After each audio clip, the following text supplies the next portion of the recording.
You don't get recognition because you seek recognition. You aim for the objective, and if you get recognition along the way, that's the best way. Competition in the right sense only makes you better. Where did that competitiveness come from? If you're competitive, you will strive to be better yourself. Assalamu alaikum, viewers and listeners. Welcome back to another episode of Side by Side. I'm your host, Kazi Shafiqur Rahman. Alhamdulillah, I think people underestimate how much you can fit into your life without burnout, just doing it properly. Our guest today needs no introduction. His name is Sultan Choudhury OBE, who is the former CEO of Rayan Bank, and he's currently leading O.B.E. I went on the stock market in October, and I think we were worth over $1 billion. So what goes on behind the Islamic mortgage? Can it be truly halal? How is your income halal if you're taking interest? I think you have to always bear that in mind. So there has to be a red line. I will not cross that, not to win. I won't cross that line to win. Before we begin our today's episode, ladies and gentlemen, supporters and well-wishers, as always, please do consider subscribing to our channel on the platform you are tuned into. Your subscription, believe it or not, goes a long, long way for us. With that said, let's get straight into the episode. Assalamu alaikum, brother Sultan Choudhury OBE. Welcome to Side by Side. Hey, assalamu alaikum. Good to be here. Good. Finally, we've made it. It's been, before I launched the podcast, I had a list of guests and your name was on there. Mashallah. So what are we, like 18, 20 months in? Alhamdulillah, we've made it. Well, I had to make sure that the conditions were absolutely right, that I would come down to London. It was hot, sultry. I got the full tube experience, the district line experience. And I thought, right, I've got to do it in the right conditions before I come down here. And mashallah, I'm here. Amazing. Mr. Choudhury, Yep. OBE, does that mean anything to anyone? Mean anything to anyone? Yeah, I mean, what does it mean to you? I mean, to us, I know what it means to me. I mean, if I look at someone who's got an OBE after their name, it's like that blue tick on Instagram, or nowadays you can buy the blue tick, but before it was very hard. So it's like that blue tick on your name. Yeah, I mean, I guess it was a level of recognition. Alhamdulillah, I have always in my life, whether from a young age, always won prizes, right? And so at one level, without underappreciating any award or prize, it was just another piece of recognition. But you don't get recognition because you seek recognition. You aim for the objective, whatever that is, right? And we can talk about that, obviously. And if you get recognition along the way, that's the best way, right? So you don't seek it, you don't buy it, you don't pay for it. If you get recognition, alhamdulillah. If you don't worry, right? Because you weren't motivated by the recognition, you were motivated by the success itself or the achievement of the activity or the task, right? And so for me, it's good in at one level. It was useful because it can open up a few doors. People. It's a conversation opener. Why did you get it? What did you do? You can start talking about Islamic finance. It gives you a level of recognition of your expertise and track record in an area. And for me, it was Islamic finance. So it's got its benefits. But it's not they're almost like side benefits, right? It wouldn't detract from whatever you did to achieve it, right? And that's the proper way of looking at it. I think there are very famous examples, aren't there, of people turning them down, so don't believe in the monarchy and exactly the Republicans, and they don't want to. They don't want this kind of validation from a system that they don't believe in, right? So there are people, and I respect their decision, but for me, I'm not in a political or a systemic sense. I'm not somebody who's an ideologue or I sit on any particular political extreme. So for me, that's the environment we're in. If it helps me further my goals after that, which it does, when you're in, especially in foreign countries, what's this as talking point. Helps me further our goals, then it's useful. Yeah. So some people may say, it's like a form of perhaps the monarchy trying to have influence on the individuals, and it's like always having that presence in your life. I mean, you've achieved success. Now they need to know what you're up to and what you're doing. Is that what it is, or it's just just a natural recognition? You know what? Well done. You've done amazing for the country, or whatever. I guess some political allocations of, OBEs and knighthoods in particular and things like that may have that sense about them. But this is a process where members of the public nominate you. Then the Cabinet Office has a look through the nomination. Then they go and do background checks and references. Did this person really do it? So it's a bit like, that's why I said right at the beginning, it's like an award. If you go for an award, you fill out a form. Yeah. In this case, somebody else filled out the form and you got some recognition, right? They said, look, Sultan Choudhury is doing this work. He should be recognized. So somebody's done that, mashallah, for whatever reason. And I like to think that I've tried to benefit people along my journey all the time. If you benefit people, that's the best way to do business, right? Because you're benefiting people and you're getting consideration for providing benefit for people. Definitely, and I'm a first-hand witness of helping someone, because I remember I was trying to launch this business and it was one of those risky businesses, and every banks, they just turn their back on you, and then I somehow managed to reach out to you directly, and then you effectively, without breaking your own rules, you tried to help me out, and it really unblocked that hurdle for me. So no, I'm a first-hand witness of you actually trying to help someone because you can, and you did, alhamdulillah. Yeah, I think that's the other thing that I believe in. I think it's a good example that, and I remember I put people in touch with you to help you, whether it works out or not. I try to enlarge your circle without reducing my circle. And it's a virtuous cycle of networking. So what I mean by networking, not as this activity to further your aims, it's more about, I don't mind sharing my network with you if it can benefit you. It doesn't mean I have lost something or I'm going to charge you 1%, which is obviously another, you get the 1%. There's a lot of people do that, It's probably 10% now, or whatever. The 2% people, the 3% people, I share my network, I want something. I don't see it that way, because if you share your friends with another circle of friends, what have you got to lose, really? You're just enlarging your circle. You're being generous with your time to the degree you can. If I can't give you money, I gave you support. I gave you my time. If I couldn't give you like a banking transaction, at least I'm going to give you some advice if you want it, right? So it means that even when I may have been in the unfortunate position to, decline someone because it didn't meet some criteria set by some funder or by the regulations, it doesn't, I tend to leave in very good terms with people because they say, well, you were genuine, you were authentic, and I try to maintain that. So actually, when you have to decline someone, you still part amicably and they still keep in touch, and then one day you do something for them, right? Because it just clicked at that time. Absolutely. It's amazing. I mean, I can already see the depth of who you are as a business leader, as an executive. And normally, obviously, we've met a few times. I was very fortunate to meet you. We never actually got into details of discussions because it was always kind of a transactional meeting. There was something that I wanted or something to that effect. Yeah. So alhamdulillah, I can see the depth coming out. You are very competitive. It sounds like you were quite competitive and you still are. Where did that competitiveness come from? I don't think, yes, I'm probably naturally competitive. But I mean, just it's competitive and collaborative as well, because it's all about the objective, right? So, I mean, I remember I went to some startup event and I remember you in the audience saying, I want to start an airline, right? And then what I remember commending you for was thinking big. Now, it's not about thinking big as a dream. It's thinking big and having, an idea, a realistic idea of how to get there. And that's what I want people to do. I think I want people to think big, but not pie in the sky big, but actually big and develop a pathway to become big. And I think whether it's achieved or not, if you aim for that, the experience you get will stand you in good stead for anything you do. Now, talking about competition in the right sense only makes you better, right?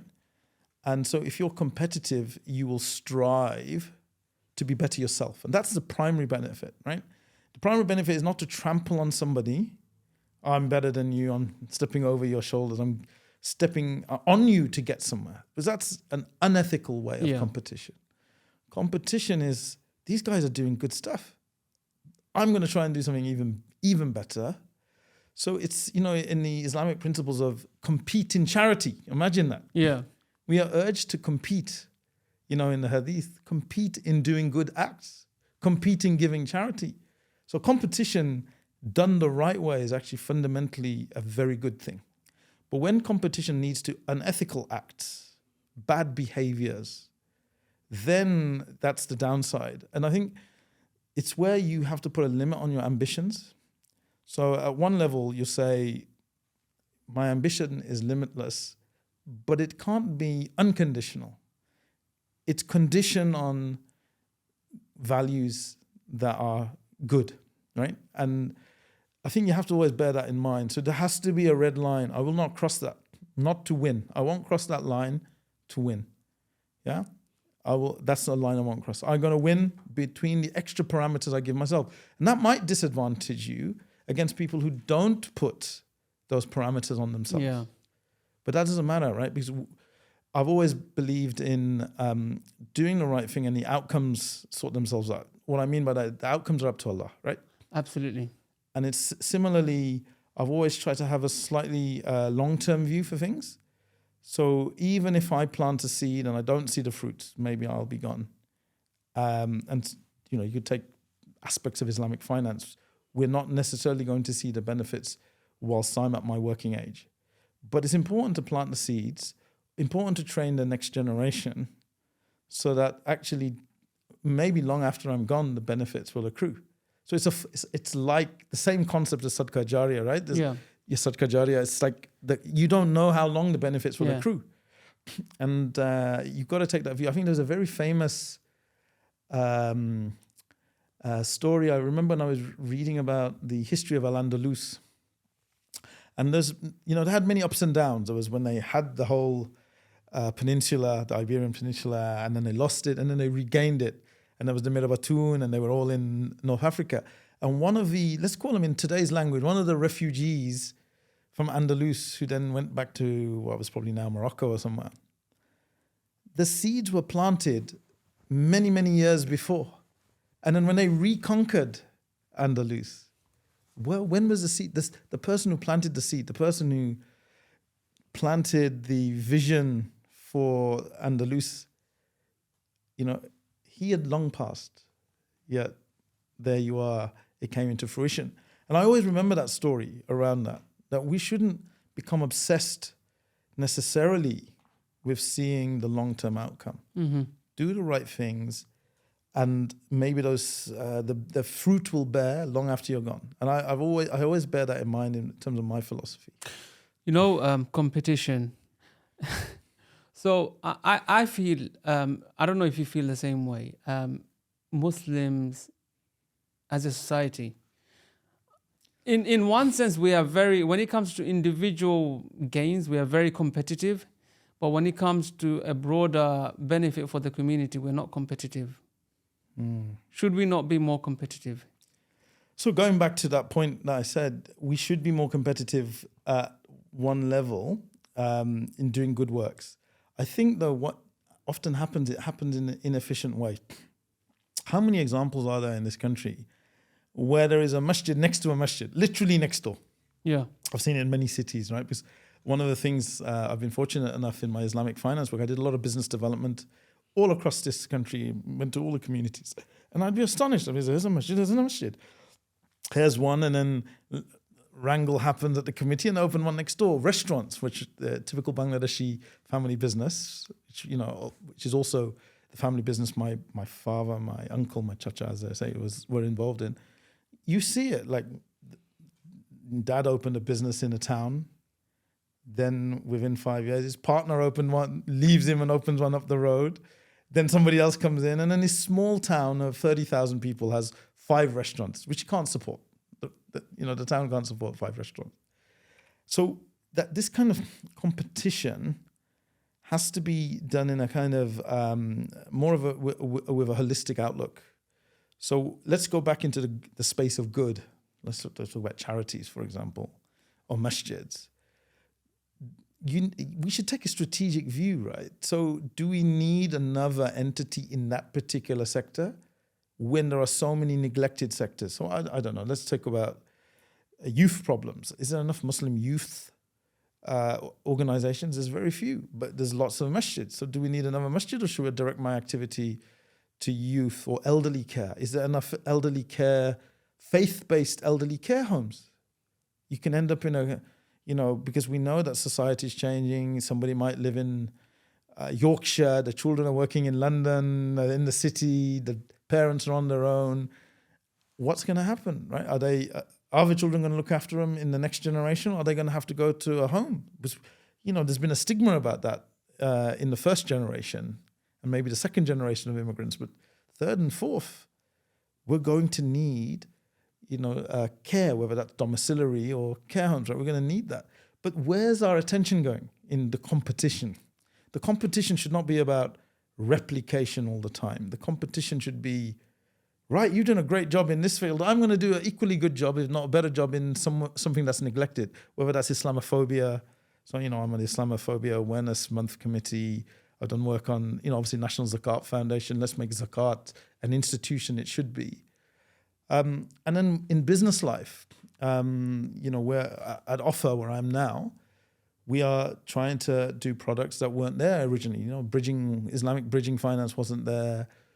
My team and I at Offer, when we were at a previous place, we launched the first buy-to-let home finance in the UK. We're launching it again, but better this time. What's the point of launching it how we did it 13 years ago? It doesn't make sense. We're going to have to launch it much better this time. So it's striving to be better, always improving. So one of the philosophies that underlines in my personal philosophy, and I try and encourage others to do, is whatever you find, whatever contextual situation you're in whatever context, so as a parent, a relationship, inherited business, a garden, a kitchen, can I leave it better than I found it? Can I leave it better than I found it? It's a very simple philosophy. Have I improved it? So I'm not holding myself to some unattainable level, but at the same time, I've always moved it somewhere forward.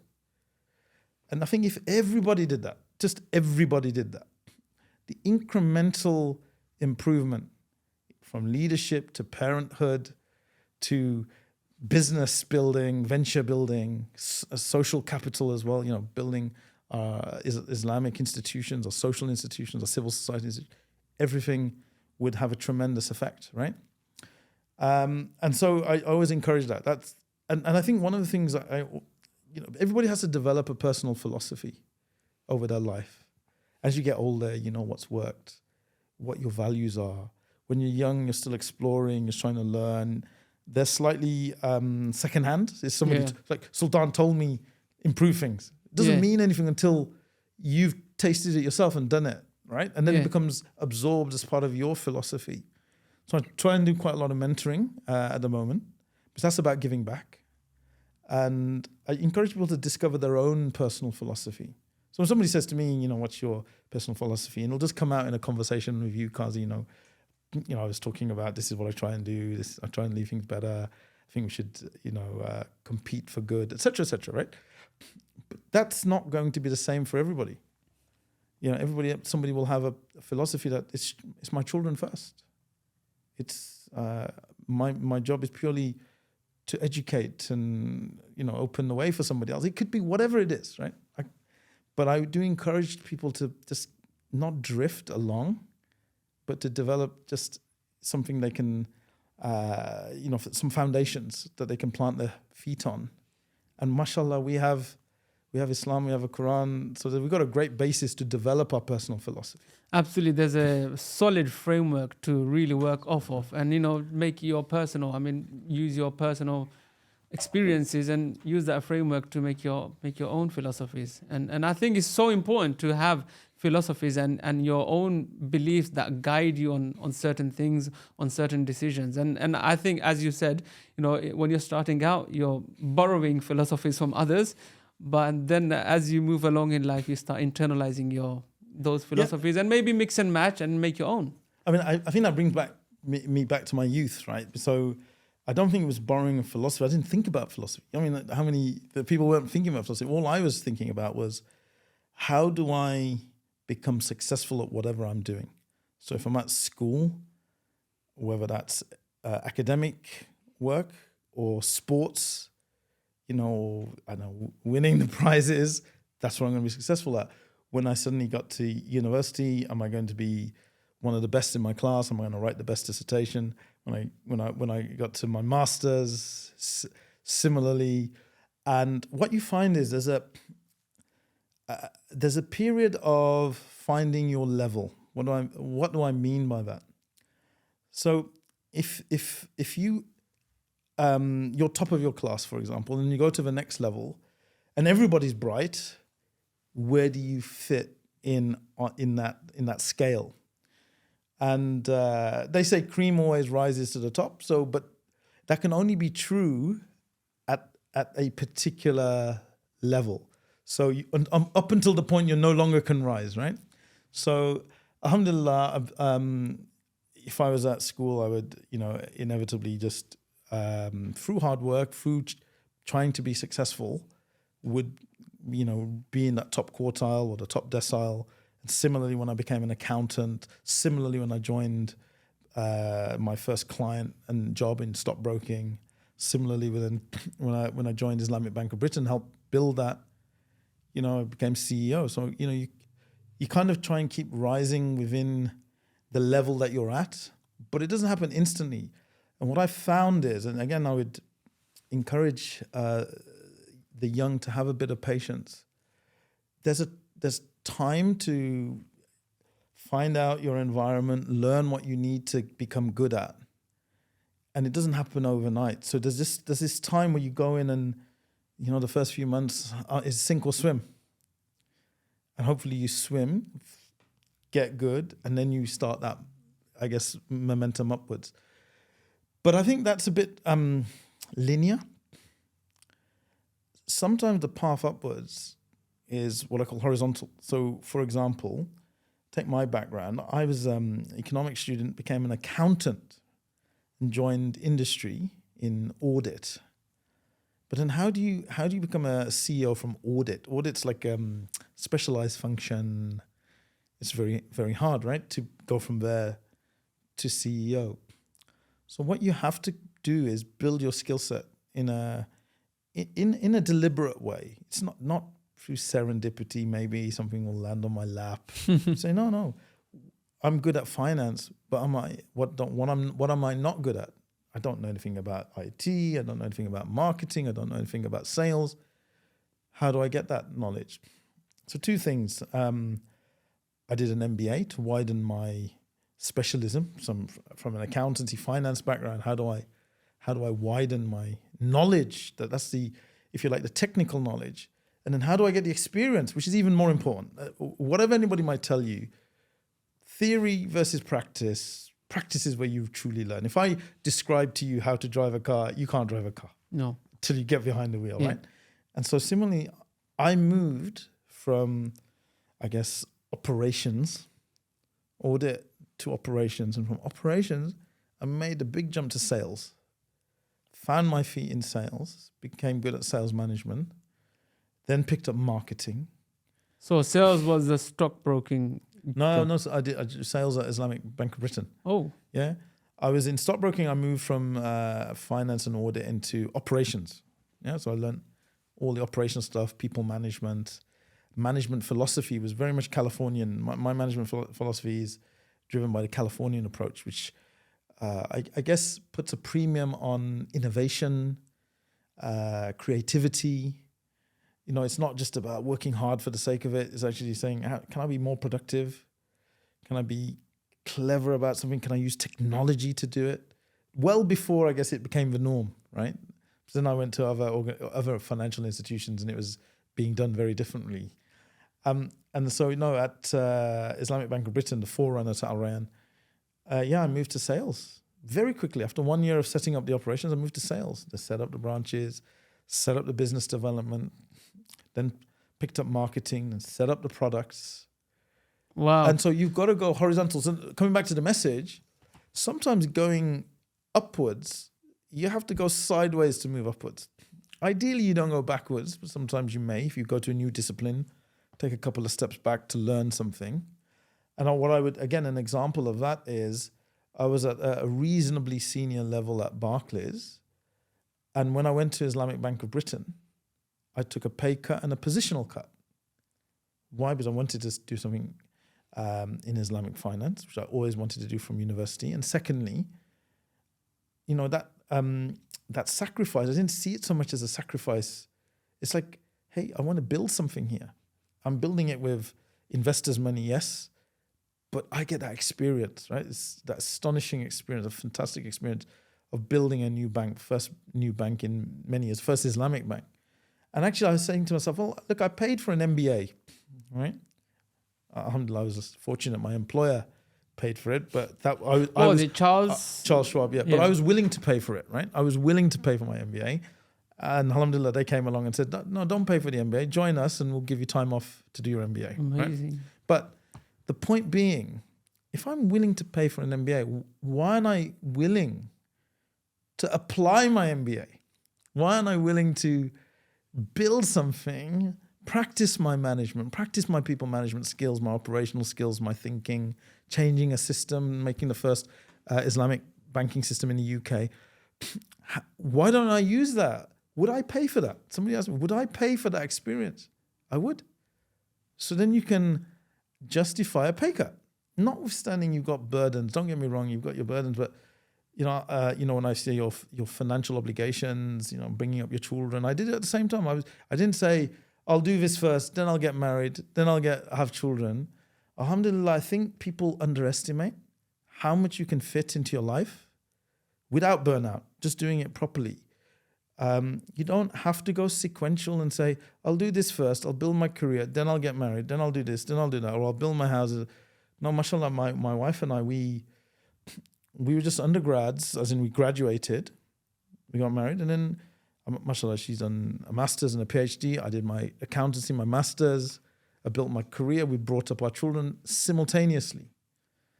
Yeah, I found time to do charity while I was doing the bank, at NZF. Amazing. So you don't have to, people, there's this, I think there's obviously a spiritual dimension to this, but time is there's this incomprehensible thing, right? So some people can fit in so much, some people can't do anything in the amount of time they have. Absolutely. So, and you reflect on time, it can actually, send you into a daze, right? Because it's like, it's so immense. I mean, what did I say that, was it Imam Bukhari? He could recite the whole Quran in like one ruku or something, right? Or one rakat. And it's like, but to the outsider, it wouldn't look like that. It's just what is this, the barakah of time? Subhanallah. And, the obligation on us to use our time beneficially. Huge. I mean, there's so much that we can, from this point alone, we can take so many directions and so much to talk about. So before I move to my next point, I want to talk about your inspiration. Out of your mum and dad, who do you think you lean more towards, like from an inspiration, influence point of view? So before I answer that, let me just describe the influence itself. Then you'll understand why I answer the question. So instead of me going to the answer and saying why, right? So what did I get from my mother? What did I get from my father? If I explain that, then I can answer that question, right? So my mother was definitely the spiritual person in the family. And very much for a Bangladeshi woman who came during the war years to this country, and because of the War of Independence, 1971, she didn't finish her what we call metric, the equivalent of GCSEs. She dragged herself up, right, by doing social work, community diploma, did her own NVQs and GCSEs, became a teacher, learned to drive, had a car. A Bangladeshi woman from 1971, right, coming here. She did a community diploma at what was now called Birmingham City University, which what was then called Birmingham Polytechnic. She did all of that for a Bangladeshi woman who didn't have that much English, right? So when I look at her, self-starter, proactive, and all the way through her life and, encouraging her children was the deen. MashaAllah, from Quran and all. Even today, we've got some of her Bengali books on Bukhari or Quran, tafsir and whatever. And MashaAllah, I'm just giving them to my auntie right now. And so, she was that influence that kept us grounded in some solid values. From my father, who was that, typical Bangladeshi entrepreneur, came in the 60s, opened up restaurants, went pioneering into territories that even now people don't dream of going and opening a business, a restaurant in Carnarvon in Wales, opening a business that he might not know anything about, Cornwall. So our business, when we grew up, Dad opened a business in Cornwall. The closest next Indian restaurant was 50 miles away, 40 miles away. So going somewhere where there's hardly any Asians, opening a business. When he came back from the war, so he went back home, got married, came back. His restaurants had folded because you can't run a business in those days with no internet and just telegrams. 2 years away from him. Came back, had to start in a factory again. Then Mrs. Thatcher's years came and the factories were closed in Birmingham and became redundant. And he retrained with airline catering. So he used to prepare all the food for airlines, particularly the first class food, business class food. And then he set up his own business again in his 60s or late 50s, right? Just get up and go 300 miles away, set up a business. So entrepreneur, always pushing the frontiers. And latterly, mashallah, became, religious as well. So you got these two influences, entrepreneurism, taking risks, a little bit of income up and down, uncertainty, mother, stability, strong Islam, self-starter, highly social. Everybody loved her.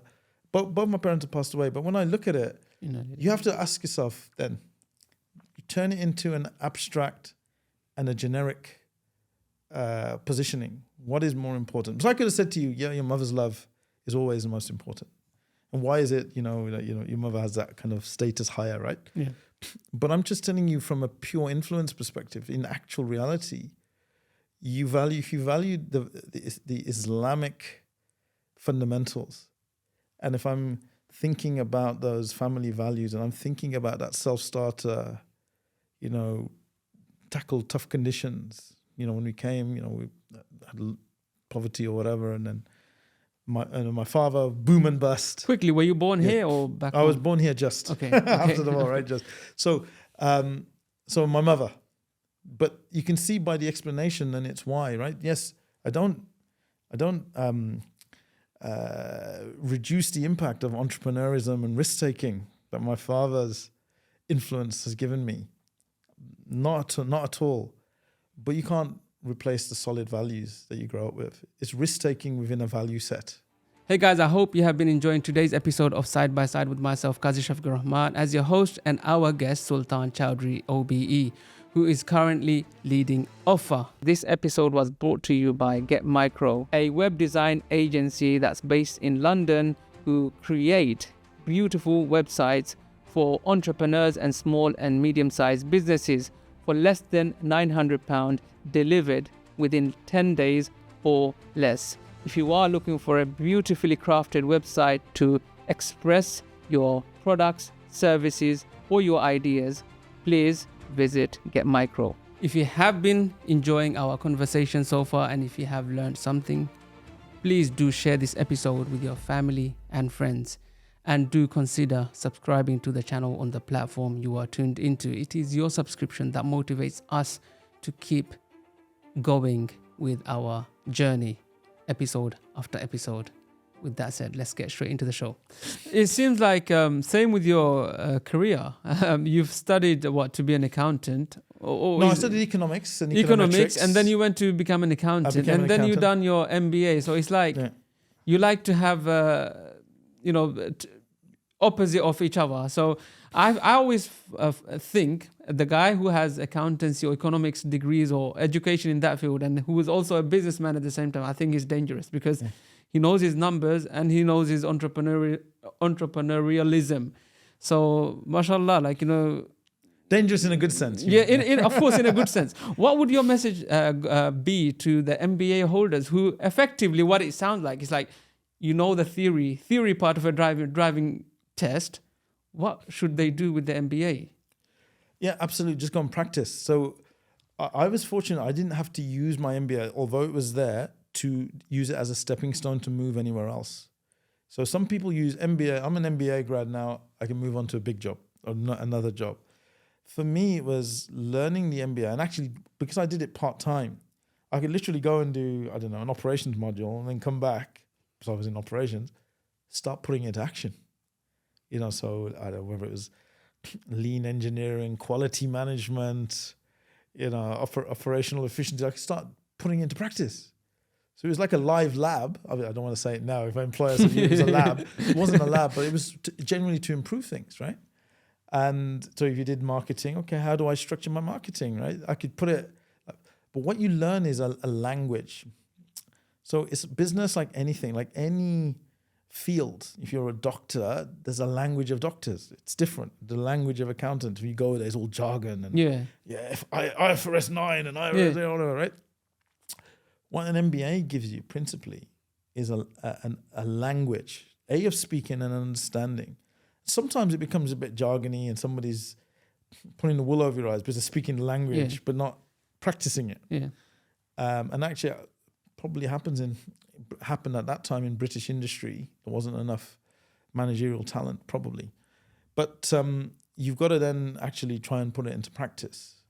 So, a good example was one of the mechanisms I used for turning around Islamic Bank of Britain. So when I became CEO, I was losing £1 million a month.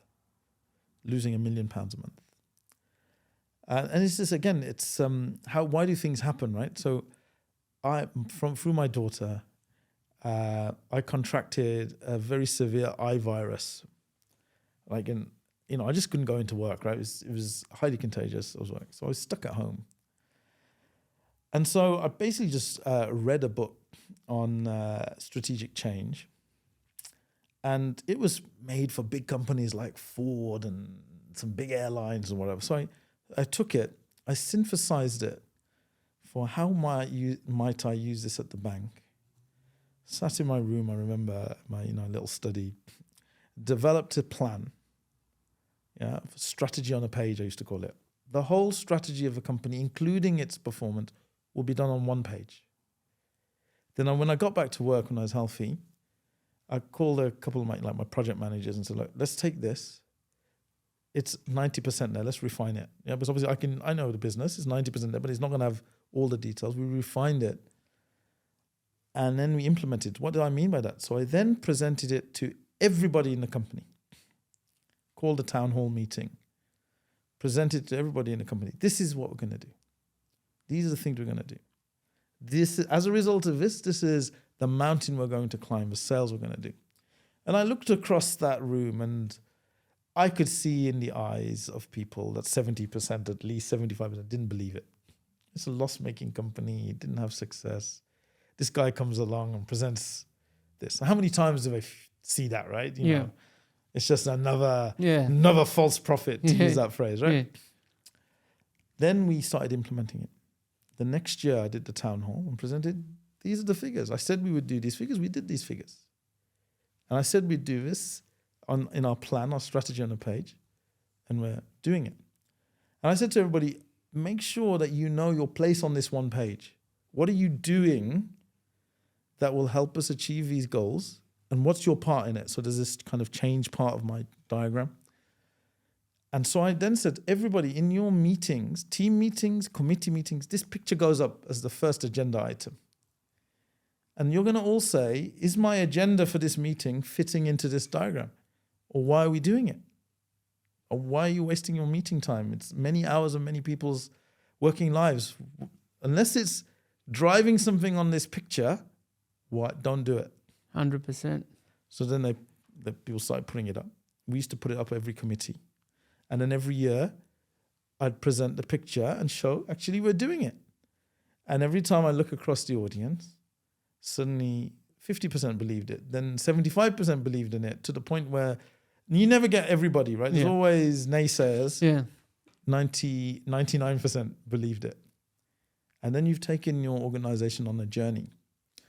But how did that come about? Because, Allah's will, I became ill. I contracted a virus. I was sitting at home and I had that time to plan and reflect. And this is a very important lesson.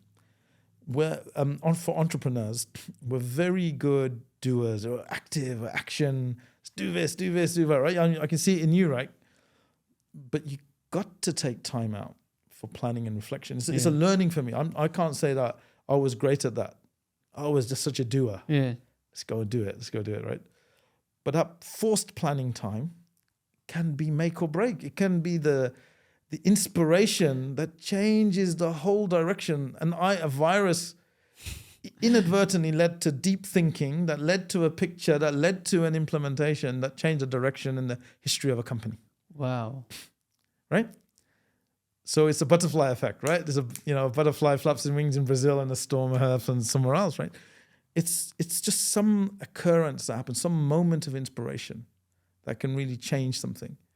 And so you've got to plan, you've got to reflect, and that cycle. And so what I suggest to people I mentor, I say, look, okay, you've got, say, 40 hours in a week. Let's use that number because it's easier than 37 and a half or 30, right?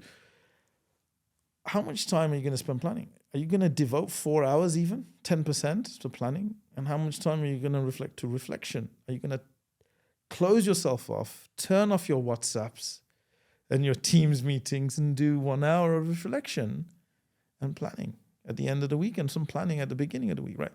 Are you going to do that? Because the dividends for that 5 hours or 6 hours is immense. Otherwise, the diary dictates your agenda. The meetings that other people book dictate your agenda. But that's not the way it should be, especially if you're the leader. You should be saying, why am I being carried along by the committees and the diary and it should be me setting the cadence, what we call the rhythm, and saying what happens. So I really encourage people on to really think about that. And that's not just business, by the way. Practice. Yeah, no, it's not just even business. That could be a tarbiyah. That could be about, taking your children on a learning journey. But the same principle applies for business. And that's not MBA. I got to say, the MBA is theory. Yeah, the aspects of it that you'll take, like quality management, marketing models, all of that. And this is hope for everybody. You don't need to do an MBA. You need to actually undertake business or management. And what I mean by that is you can be in a charity. You can be running a charity. It doesn't matter. Yeah, it's not always about profit and loss. It's about how do I achieve a goal, right? So it can be not for profit. And that is the key. It's not the MBA. It's making sure that you become expert in the area that you work in, and that you plan and reflect. Yeah, so that you don't keep doing. What's Einstein's definition of madness? Doing the same thing again and again, expecting different results. Exactly. Look, we've learned from your daughter, we've learned from your mom, your dad. What about your wife? I mean, what role does she play? I know there's a saying, behind every successful man is a woman, and I say in my case, I've got two. Yeah. It's my mom and it's my wife. Yeah. So what's your story? Yeah. So mashallah, my wife is very supportive. You mentioned competition. We're both quite competitive. Okay, so that's interesting. We're, in the sense that we're collaborative competition. She's very much a high achiever in her own field. So she's, if you like, a double doctor. She's a medical doctor and a PhD in philosophy She also has a master's in education. She's a professor. So she's had her own successful career. And so when I say by competition, that's the good competition. It's the competition that we understand each other's career ambitions, because we in totally different fields. We can strive for success in our own field, and at the same time manage those obligations that we have as family members, right? To parents, to children, to our society, to our community. So, I think, alhamdulillah, because we can empathize with each other. It's not one where, I think you hear many stories about, the wife is providing the bedrock, and maybe is taking the role of, cooking and looking after the children and all of that, and the husband is out there. For us, actually, we managed to do both. Both of us build our own successful careers. Amazing. And some Muslim husbands might think, this is a bit risky, doing, her doing her own thing. And I know I hear it, and people don't want to admit it, but I know a lot of brothers do it. They don't want their wife to excel or be good at something, because that is somewhat of a risk to them and their presence in the relationship. How do you navigate those two together? I'm a marketeer by nature, so let me coin a soundbite here. Yeah, nothing smells worse than the stench of insecurity. Nothing smells worse than the stench of insecurity. Mm-hmm. Okay, so if you're insecure, whether it's you come to a business transaction or you look desperate, which is a form of insecurity. Yeah, insecurity. And it essentially has a lack of trust in it. You can smell it. How many insecure people secure a deal? How many insecure people have a strong relationship? Yeah. How many insecure people further the careers of the people underneath them, because they think this guy's going to overtake me. Yeah. But actually, the penny hasn't dropped. If the people who work with you are successful, you will be successful. Yeah. If you credit them and give them the credit, even more credit than they maybe even had relative to you, people judging you will recognize it in you, right?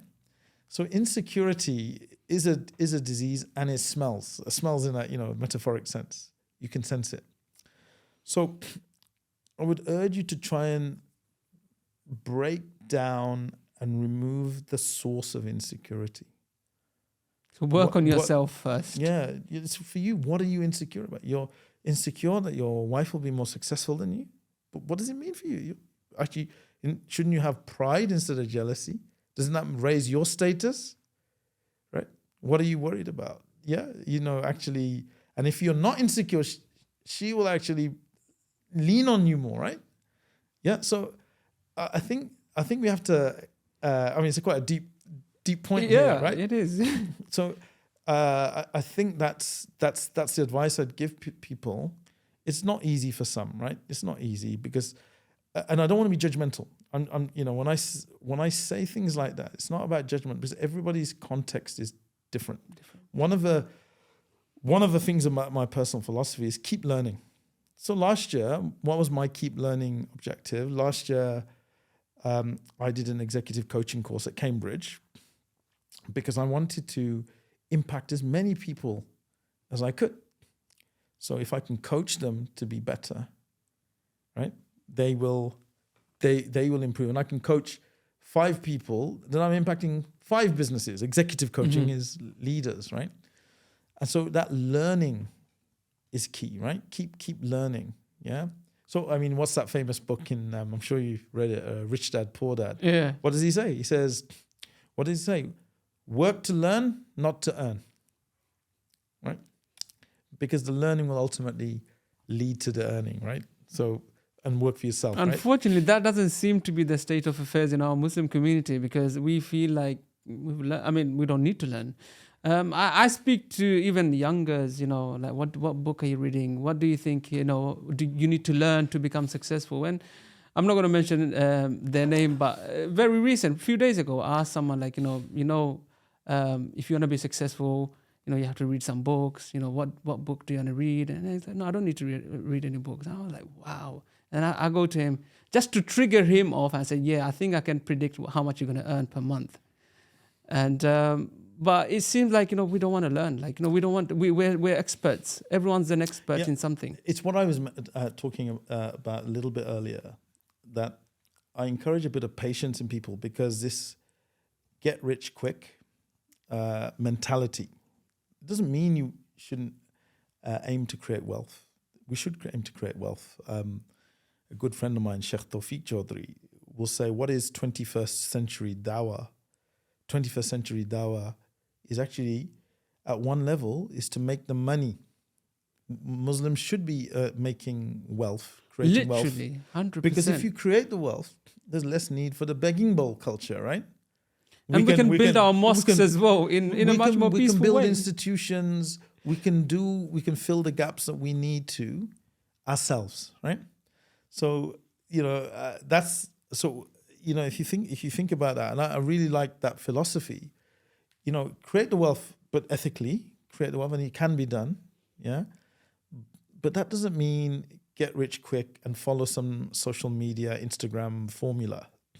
Yeah, everybody thinks I've got the formula. Yeah. Let's do drop shipping, do this, do that, and they just follow some influencers. And I'm not decrying influencers. That's the modern world. That could be a starting point for someone. Find the right influencer. Yeah. But get rich quick. It's a bit like somebody offers you, Kazi, I offer you 50% return this year, brother, and somebody says it's 10%. 10% return. I've got one investment that's 10% return. One's saying 50% return. Your natural skepticism about the 50% should kick in. Why can we earn 50%? What's behind it? I mean, it could be a pyramid scheme. It could be totally unviable, right?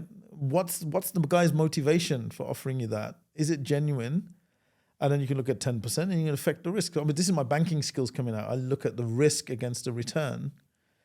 But that's the same skepticism that you should have when somebody dangles a get-rich-quick kind of formula in front of you, right? Amazing. Islamic Bank of Britain, one of the first, that's the only bank that I know that started out, in early 2000s? 2004. Yeah. And mashallah, you have, under your leadership, I believe, you've grown it quite substantially. And then it was later acquired or invested in by Masraf Al Rayan from Qatar? Yeah, we could probably talk quite lengthily on the history of the bank. But so I was part of the managing team, 2004, set up the systems. So the core team, were you headhunted by someone?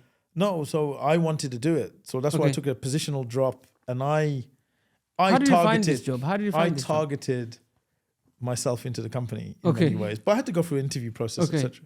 So it's quite interesting. Myself and a friend were at Barclays. We read that an ex-chairman of Barclays was helping to set up the first Islamic bank. I think we shot off an email somewhere. We got directed to a recruitment consultant. We applied. First thing, you guys are overqualified. I said, don't worry, take advantage of us. There's two of us. And then, we joined. And then there was I was employee number 4 or 5. I was responsible for operations, setting up the operations. So, I drove the white van, helped plug in the call center, all the normal kind of, wrote the procedures, sat there, did the chart of accounts for the banking system, all of that. And then when I told you I moved into sales, build up the branch network, the business development team and stuff. So I was then invited to join the board in 2007. So quite soon after, within 2.5 years, I think it was. Wow, that's impressive. Just 3 years. I was a board director by the age of 35, something like that, 34, something like that. Amazing. And then CEO at 2011, because after the financial crisis, we were in a very bad state. I think we didn't have an asset book. And at that time, the Qatar Investment Authority, one of the largest sovereign wealth funds in the world, got involved. And it was a very good time for me personally from a career perspective, because the chairman that they assigned was not a pure banker. He was on the board of Volkswagen, Audi, Porsche Group, Songbird, which owned Canary Wharf, Harrods, yeah? And then suddenly he's my boss. And I think what that meant was that he was more open to more innovative ideas. Because subsequently, when I'd worked for other people who were what I saw experienced, and I said, dare I say it, old-fashioned bankers, it would be very hard to do some of the stuff that I did. For example, we were one of the first banks to build in the cloud. Banks weren't allowed, it was too risky, you can't do it in the cloud. We did the first cashiering system in the cloud. We built our own deposit-taking system through the cloud using, these Salesforce and all of that. So that was quite instrumental because once I'd built the trust with that team, they allowed me to get on with it and turn around the bank. And then at the end of that process, towards the end of that process, the transfer happened to Rayan in Qatar, and then we changed the name and continued to grow the bank to 2 billion balance sheet. And then I left to do my own things, including offer, mashallah, which has been good. So were you part of the fundraising team as well, fundraising effort when the bank started out right at the beginning? And who was it founded by? So it was founded by some venture capitalists in Bahrain. Okay. And the first investors, the pre-investors, if you like, were businessmen from Britain, Abu Dhabi, Abu Dhabi, Bahrain, Qatar, principally, some other banks as well. Were they all Muslims? Primarily, yes. Okay. Yeah, and then, so that was the seed funding to set up the bank, get the license. And how much did you guys raise? So then we raised nearly 60 million on the stock market. Can you imagine? Were you listed 9 on the months? stock Yeah, market? we were listed AIM. within Was it 9 AIM months. or full? AIM. Okay. Within 9 months, we listed on AIM and raised, I think, just shy of 60 million pounds. Amazing, right? And I think our valuation, we had one rented office in Birmingham, not in the best part of Birmingham. I own quite a kind of decrepit building, but that was fine. Startup. We had one branch, rented branch in Edgware Road. We launched the bank in August, the branch in September, and went on the stock market in October. And I think we were worth over $1 billion. Wow! That was the stock. It's a paper valuation. But there was so much excitement. The first Islamic bank in the Western world. You can imagine that, right? And so it's a great story.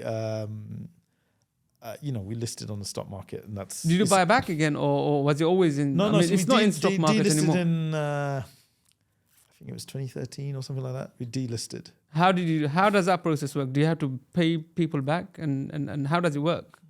So I think what it is so there was a kind of boom in the price of the shares when I said it was worth $1 billion, or it was actually, in reality, was not worth anywhere near that, right? People's sentiment more. Yeah, rather. Sentiment. Yeah. People talk to me still. There were queues in Qatar. Wow. Queues outside stockbrokers in Qatar to buy our shares, right? At that time, it was such phenomenal exuberance around it. Anyway, so I guess then the stock price actually found its level, a loss-making institution. I think it peaked at 90p and then leveled at 1p or 2p. Right? Oh dear. And so then it becomes a bit illiquid. People are not trading these shares, and so we delisted. It didn't make sense. But you had to delist really to facilitate the transfer and the sale to Rayan. Okay. It was like a precursor to that. So delisting is just another process. You've got to make sure that you give people an opportunity to exit at the price, and then. What were the regulators like to work with for regulators, an Islamic mashallah, bank? in this country have been very supportive, actually. So they welcome that. Along, they want right from the beginning. So at the beginning, we worked with them to do the first savings accounts, get our home purchase plan license. We work with the lawyers and the regulators, the tax authorities. They've generally been very supportive. It hasn't always been the fastest process. And of course, legislation for obvious change reasons isn't. Yes. And it's also changed with the rhythm of government. So there'll be a phase where the government's pushing it and things happen quite quickly. So like, for example, when we did the Sukuk, the Sterling Sukuk, David Cameron announced we're not going to do it.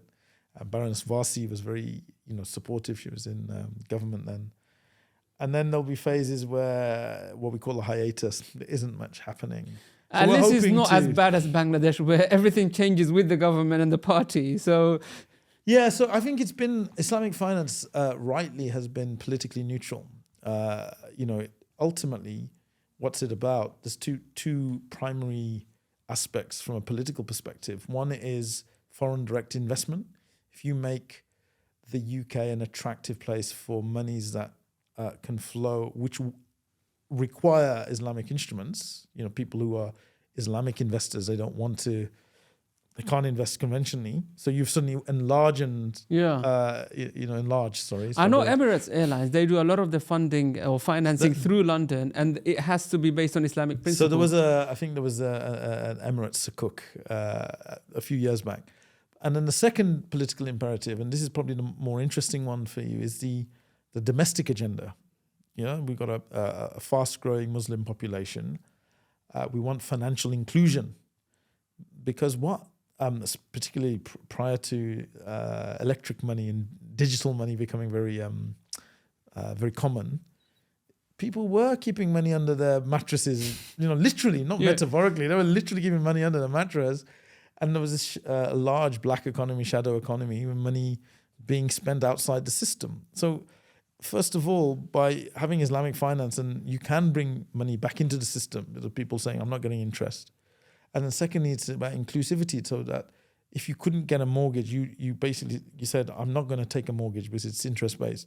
But now there's home purchase plans. And that, again, offer, it's part of our goal to keep bringing out products, where we are bringing... Offer as in OFFA. OFFA, which is a really nice story. King Offer, I've explained it before many times, but King Offer was 700. Can you imagine that? The 700s in this country. This king, the most powerful king on this island at that time, the King of Mercia, and I guess his vassal states, which included London at that time, and his capital was based near Birmingham, I think near Tamworth. He had a coin, a gold dinar, which we would describe as a gold dinar.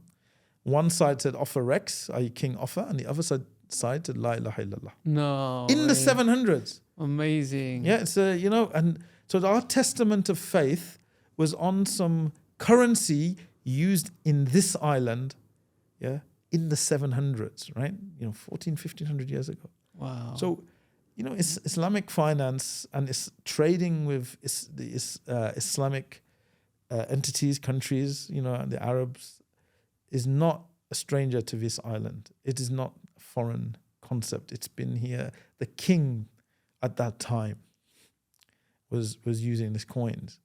So I think that the beauty of the name Offer, it bridges the gap between, fundamentally our belonging in this country, as well as our faith. It's a very interesting perspective you've put out there. Inclusivity, financial inclusivity. We're very big on halal, when it comes to meat and poultry. But I never thought of it, that could be our halal equivalent in finance. Well, I think this, I mentioned the political imperatives. There's foreign direct investment. There's ethical products that avoid, tobacco and alcohol and, pornography and gambling and all of this sort of stuff. That's in the essence of screening in Islam. And then plus the actual basis of avoiding interest, which is, we know interest has an impact of, I would say, social injustice. The concentration of wealth. So having a system that, is an alternative to that, right? I see it very much as an antidote to a lot of negativity around Islam. So there's negativity about Islam, and obviously the perpetrators of that negativity have their own agenda. But Islamic finance is bringing tangible benefits, buildings on the skyline of London, investments across the UK, banking and finance transactions, international trade, that benefits this country.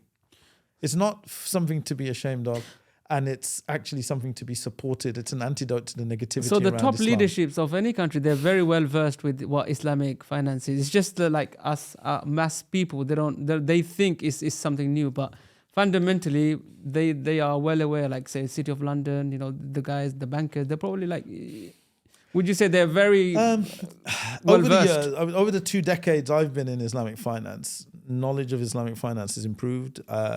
Government departments will have some knowledge because whether it's Treasury, whether it's HMRC, whether it's departments like the industry sector or the alternative student finance and things like that. So there is much more knowledge both in Bank of England, in the regulator, PRA. All of these people have now got experts in Islamic finance, which is an amazing achievement for a country where Muslims are a minority. So it's a testament to the UK versus probably other entities in Europe, where it's still just like this alien concept, and why can't they just use normal finance and this and that, right? But actually not necessarily seeing the potential benefits. And so I think we're grateful that we're here because you've got that support. So it's a great, I think it's a great story for Islam that we can use Islamic finance as a positive story. And actually some of the new fintechs as well, it's not just Offer. There are many fintechs that are trying to do things differently, and they're open to everybody. Offer's open to everybody. 40% of our customers are not Muslim. Amazing. Yeah, it's not. Is that the same story with Islamic Bank of Britain as well? Yeah, for definitely on depositors and also some of our even it was products. when we were, I think that time was a very, very tough time for Muslims, Islamic, anything to do with Islamic, and you still had depositors that were non-Muslims. Yeah, I remember after 7/7, there was a concern because we had Islamic so blatantly on our side. Like Islamic unapologetically Islamic. and we had in Arabic, written in Arabic as well, that our branches would be targeted. Alhamdulillah, they weren't, but we were on alert. And then I think when it became Rayan or Rayan, if you're reading it in English, right? And then obviously in that time it was Al-Qaeda and this and all that, right? So it was, we haven't necessarily made the marketing easy. I mean, we've never, personally, the businesses I've been in, other than Offer now, the marketing has been challenging. Yeah.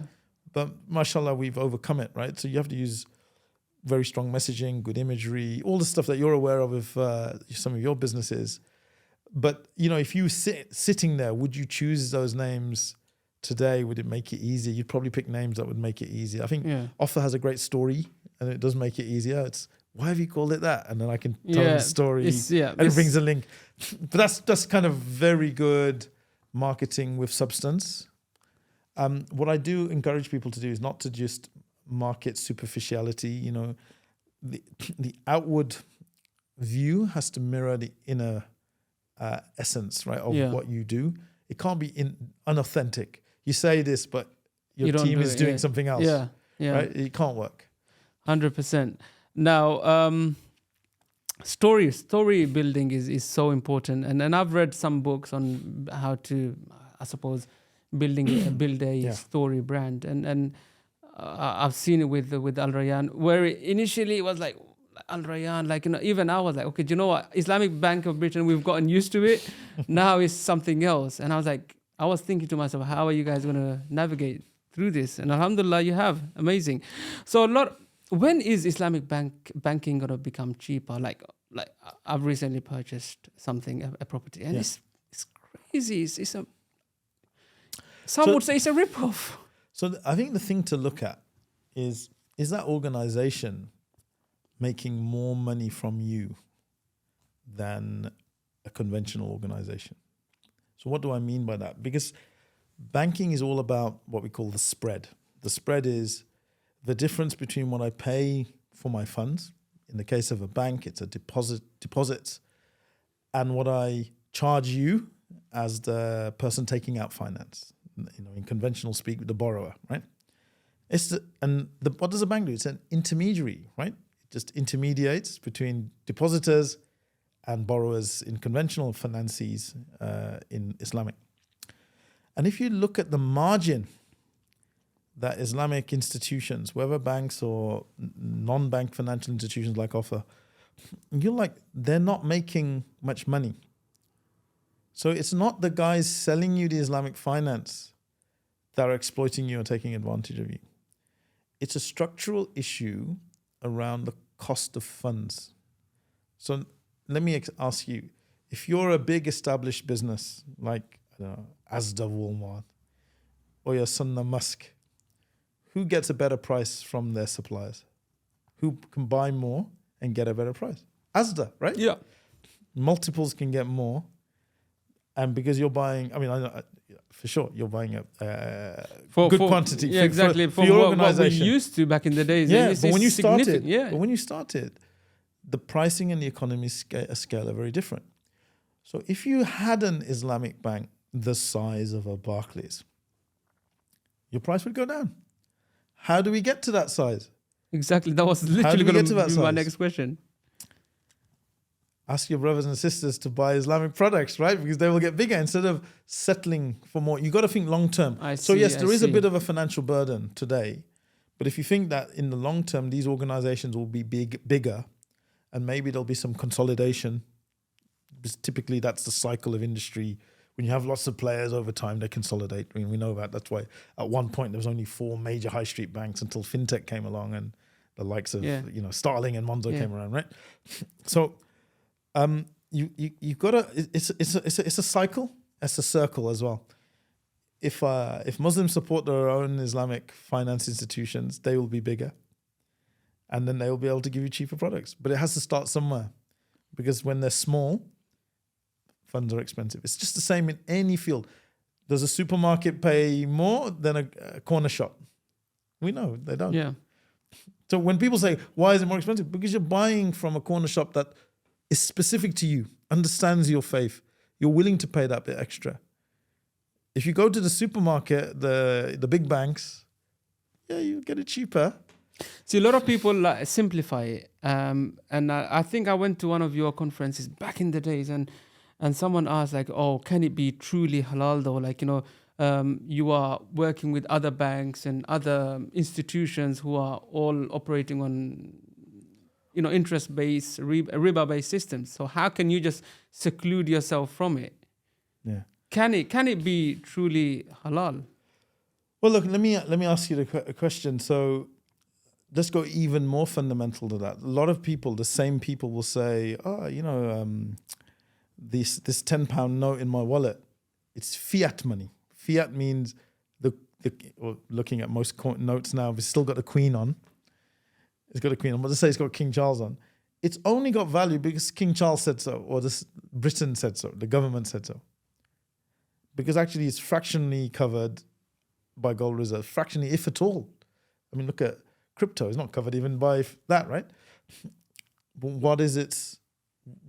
It's because the government says it's got value, you accept it's got value. Now, if you say, well, that's not Islamic, it has to be real gold or silver. Okay, what are you going to do? This is the world you're living in. Are you going to just use gold for gold, 100%? Is that practical? Are you going to be able to buy a house? First of all, you can't even do your online banking anymore. No. Islam is contextual and has to accept the reality of where we live today. It's no point dreaming of going back to year 0 and bartering, I'll barter my cabbages for your sheep. Yeah. It's not going to work. Oh, as much as I wish for gold dinar, you're still buying your groceries today with these pound notes in your pocket, or your digital currency, right? Yeah. So we have to accept the reality of where we are, and then say, how do we work within that reality? So Islamic finance is not even like an ink drop in a large lake relative to the size of that lake, right? So it's dispersing slowly. Is it even 1% of the world's total capital flows? So how can that 1% actually affect what I call the equilibrium, the midpoint? So when people say the cost of funds is measured by interest, a lot of these Islamic products track interest rates, which doesn't mean it's the same as interest rates, but it's a reflection of the cost of funds. So say if 9,999, whatever it is, and the vast majority of the world shifts and the interest rate moves, that means the cost of funds have moved. If you're 1%, less actually, right? the cost of funds will move for you too. It's inevitable, right? If the whole whole body of water moves to the left, you can't be left outside, right? And so I think I'm trying to explain it in abstract terms. Yeah. If interest rates go down, then the cost of funds, even for Islamic, should go down. And if interest rates go up, they will go. Even though you are based on a different principle, it's just that we're moving across. So even say there's products where people say, no, that's not right. It's just between me and you. I'm giving you money, and then you're using it for finance. What's it got to do with the interest rates? Well, let me tell you, if the Islamic bank offers you 5%, and then you in your investment, Islamic investment, offer me 4%, a lot of customers will go to, that Islamic deposit or any other deposit. So you're going to have to change your rate to keep the investments flowing, even though you've got an Islamic product. But when the world shifts, so we have to work. The point here is we're working within a system that isn't, let's say, fully aligned or even partially aligned to Islam, but we're working within that system, whether that's tax rules, whether that's the markets, but we're trying to build something that works, that is Sharia compliant to the best of our ability, that we get a fatwa from very renowned scholars and make it work. And you've got to say, are we going to be punished for our reliance on that, or are we going to be rewarded for at least trying in a system that is highly based on so even Muslim countries, can they still not control their financial environment, or do they still have to work with USA or whoever is controlling the vast funds? majority of Muslim countries still will use interest-based products, including Saudi, right? I mean, still the majority, yeah? So they still have to work with the international standards. But it's the same context, right? Even a Muslim country will, in its own flows, will be such a small part of the world's capital flows and cost of capital. Even if it was 100% Islamic finance, inevitably the costs will mirror where the equilibrium point is, right? So it's just the way the world is, right? Now, there's many other factors for a country, right? So why does Turkey have very high interest rates? It's got very high inflation. It's got, there's fiscal rules, all of this type of stuff. So it's not, but, we know, for example, if America puts down its rates tomorrow and the UK doesn't, the pound will strengthen because people will buy UK bonds. Yeah. Yeah. And so are countries in competition to each other, to outdo each other? Or how does it work? No, so I think people just have to recognize that if they're trying to keep currency parity, when a big beast like America changes its rates, if you don't follow, it will have an impact on your currency. Yeah. And eventually your rate will go down as well because of equilibrium. Because what will happen is more people will buy government UK bonds, which means the price of bonds goes up, the rates go down. Wow, that's too much for my brain. Anyway, we're digressing into economics, macroeconomics. That is a lot of information. So for us to be successful in the UK as a country, as Muslims, I mean, we always look up to the Jewish communities and how they're doing this and how they've got their own ambulances and this and that. Yeah. I mean, we too can start somewhere. And I guess finance could be one. I mean, we've done it with halal. We've made the mainstream people or companies accept that halal is mandatory and it's required. Now you've got under Kingsmill, you've got halal logo. Majority of the chains, they have some sort of halal certifications.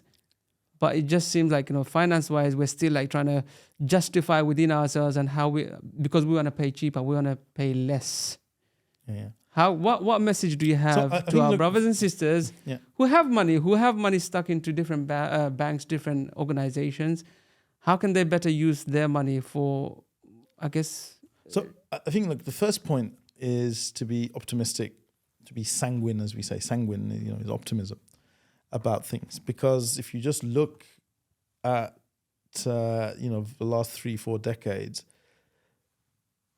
you can practice so much more here. You can get much more halal options, even from food. There was no bank. There's now 3 or 4 Islamic banks. There's lots of Islamic fintechs.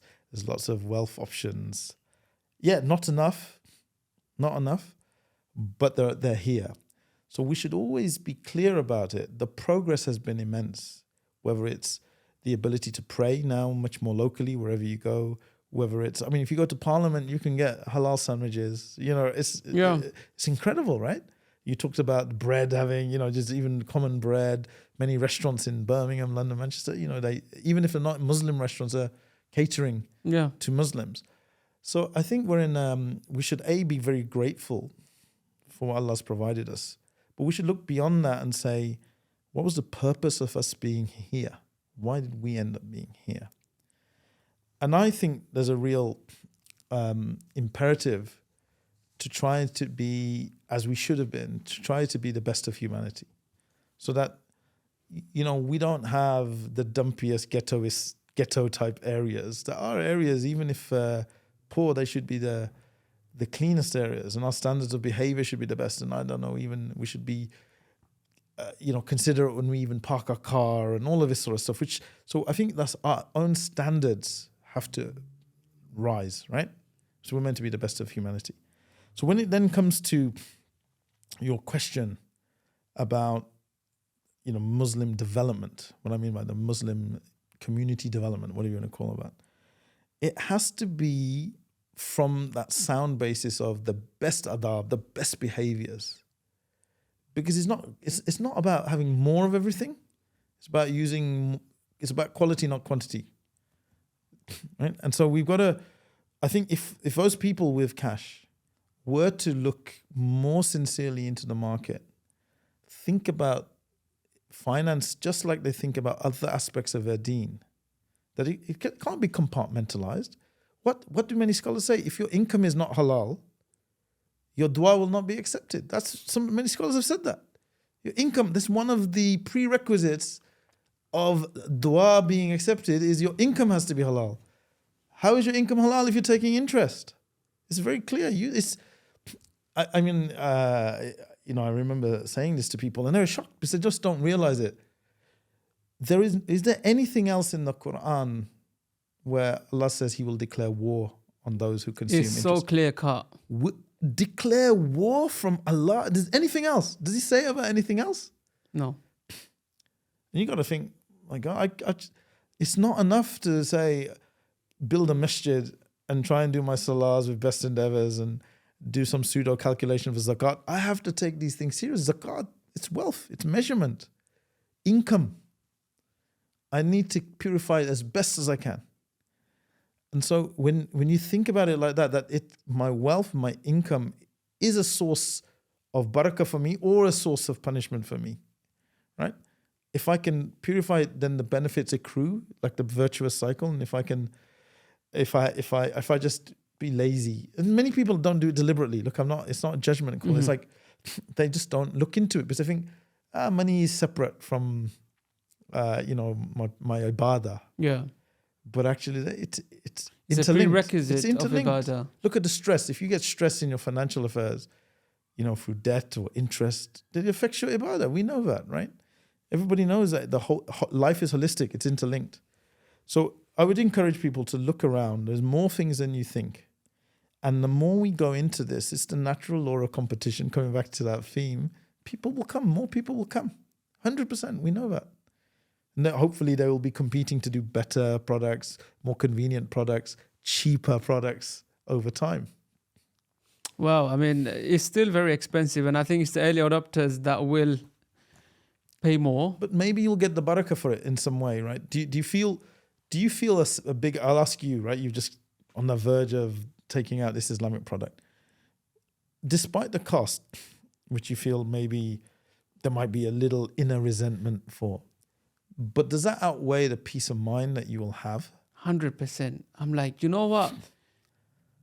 I know I've done my part. I've done to the best of my ability, and now it's up to Allah. Yeah. I've done my part. Did our parents balk at paying double for the price of chicken back then for having it halal, having to manually get it, go to the butchers and the slaughtering. It was more costly than buying it in a supermarket.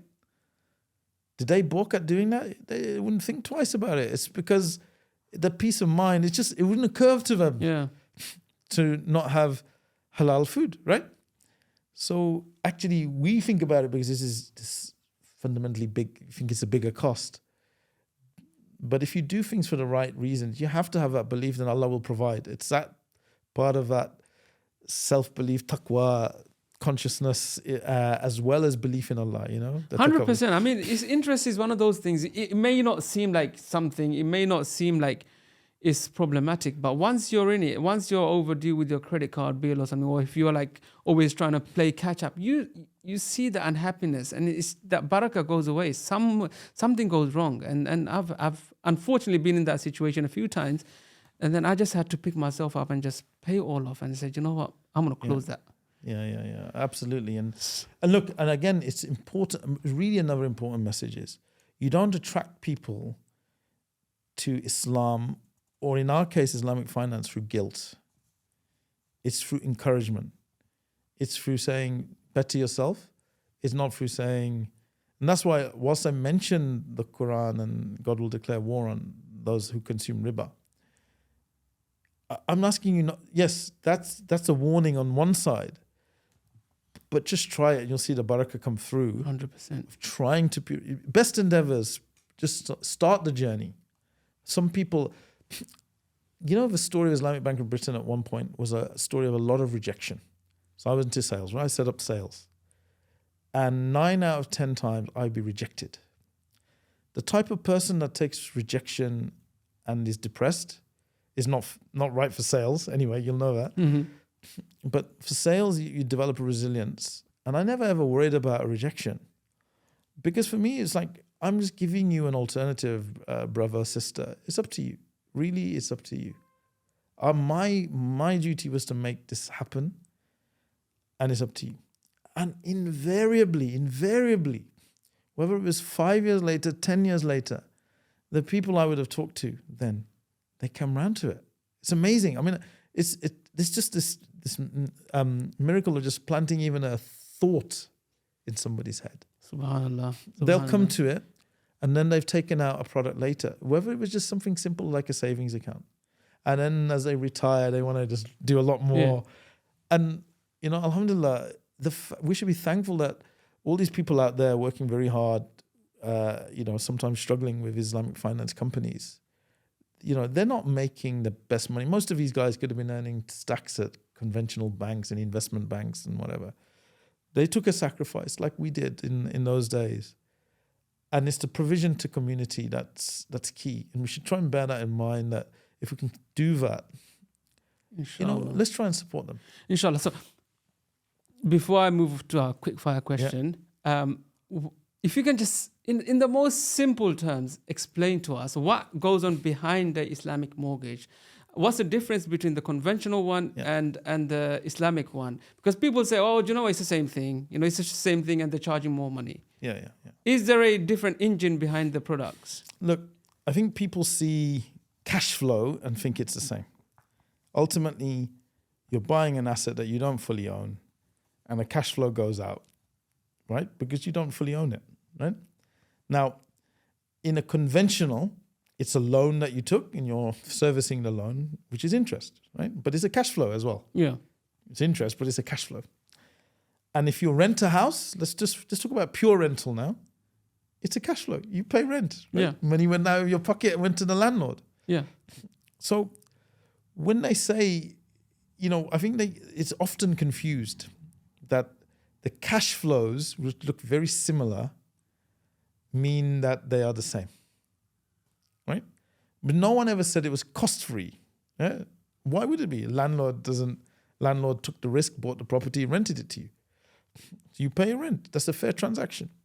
So all this is doing, the Islamic mortgage, all it's doing is saying, you are partly the landlord with me, to the extent that you bought 50% and I, as a bank, put in 50%, or of a financial institution, put in 50%.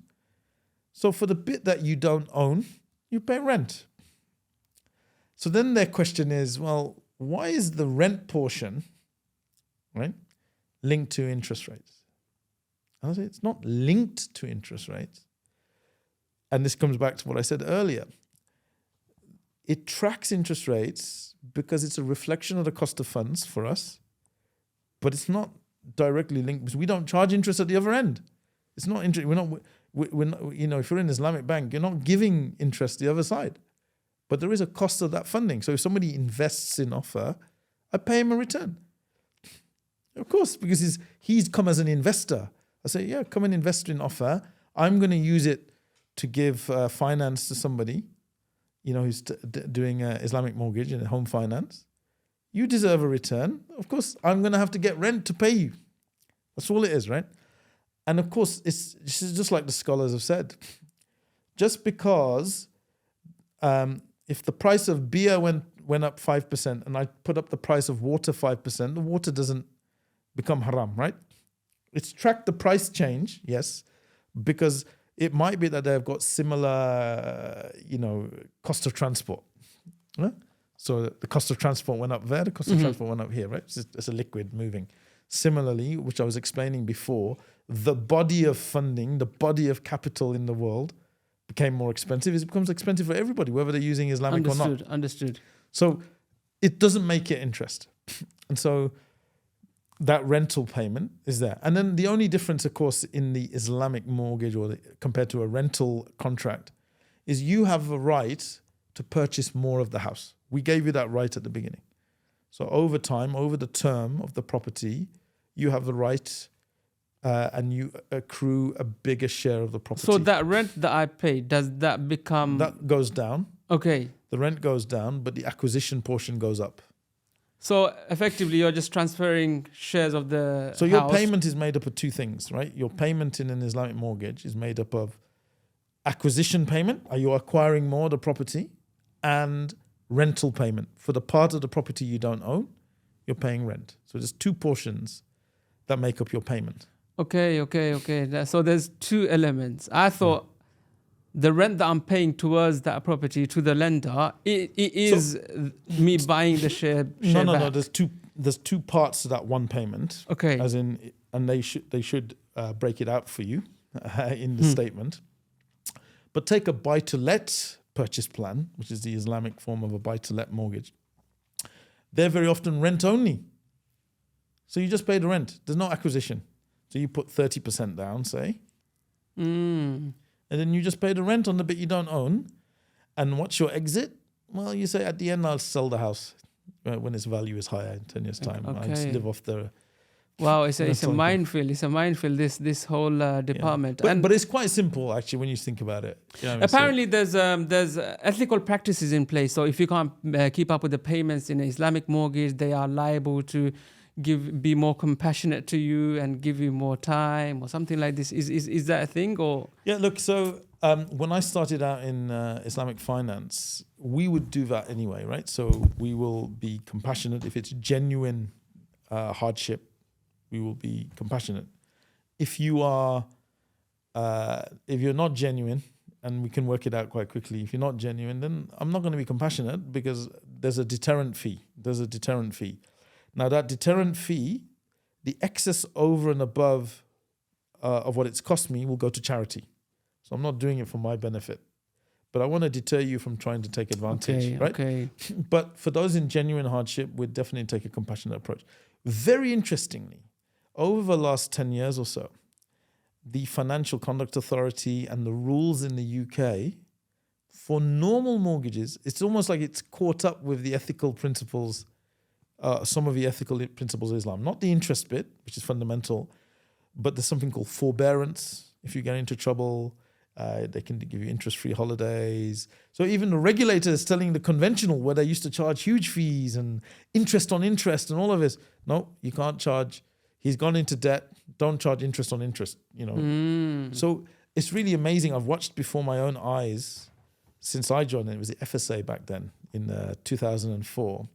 How the FCA's principles have aligned themselves largely, very nicely with Islamic principles, ethical principles. Amazing, Sultan, Mr. Choudhury.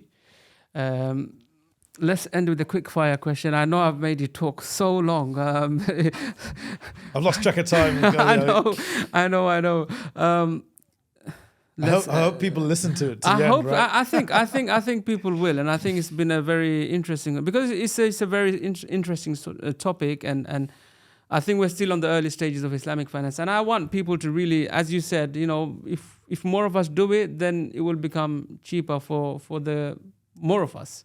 So inshallah, I hope people will consider and look into companies like Offer, Al Rayan, or Stride Up, or I don't know if they take investors or not, but I think we all have a duty of care towards the financial institutions that are Islamic, to support them and deposit our funds. Even maybe test it out, trial it out, and then see how it goes. Yeah. Let's end with a quick fire. Inshallah, I hope this will allow our viewers, to get to know you a little bit better. What's your favorite dish? Mutton shoulder and mukhi curry, if you know what that is. So what's that? Mukhi is Arabi in Urdu. I think in English it's Edo. Okay. Edo, so interesting mix. Yeah. Are you more of a Lamborghini or a Ferrari guy? Or is it neither? Neither. I've never been a flash car person. So a lot of people. If you had the same this. money, what would you buy? So obviously when I was a CEO of the bank, people were amazed. I used to drive a Ford Galaxy. So for me, it's family first, practicality and functionality. I love gadgets. I like high tech in my cars. So if you can tell me what a good high tech car is, other than that, I'm a family. That'd be like a Tesla nowadays, no? Probably better than it might be something with really good functionality inside. I mean, I love my gadgets. I didn't think of it. It doesn't come across as if you'd like tech and gadgets, and No, I do. I love that. I've always been a bit like that. What's your favorite holiday destination? Oh, I've been to so many places. I guess out of the last 5 years, I've really enjoyed Zanzibar. Zanzibar off Tanzania.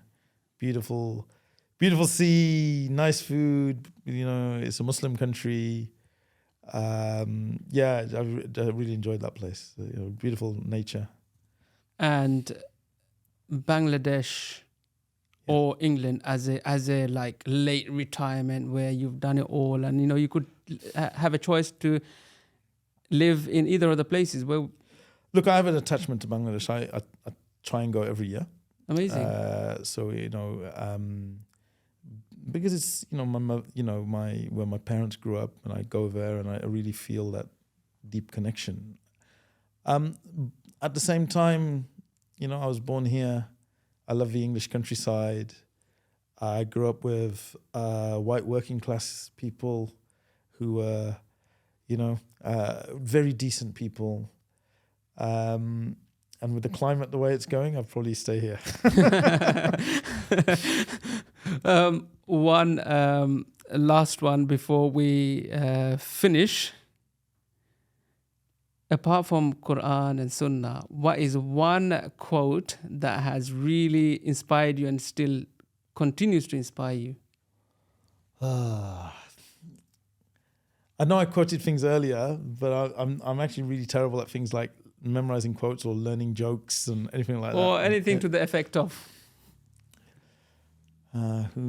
Look, it may be very cliche, but I've always liked. Because I kind of know where it comes from, because he's a successful person. I've always liked Muhammad Ali's quotes. Because that person was so genuine, and it was so instantaneous and spontaneous.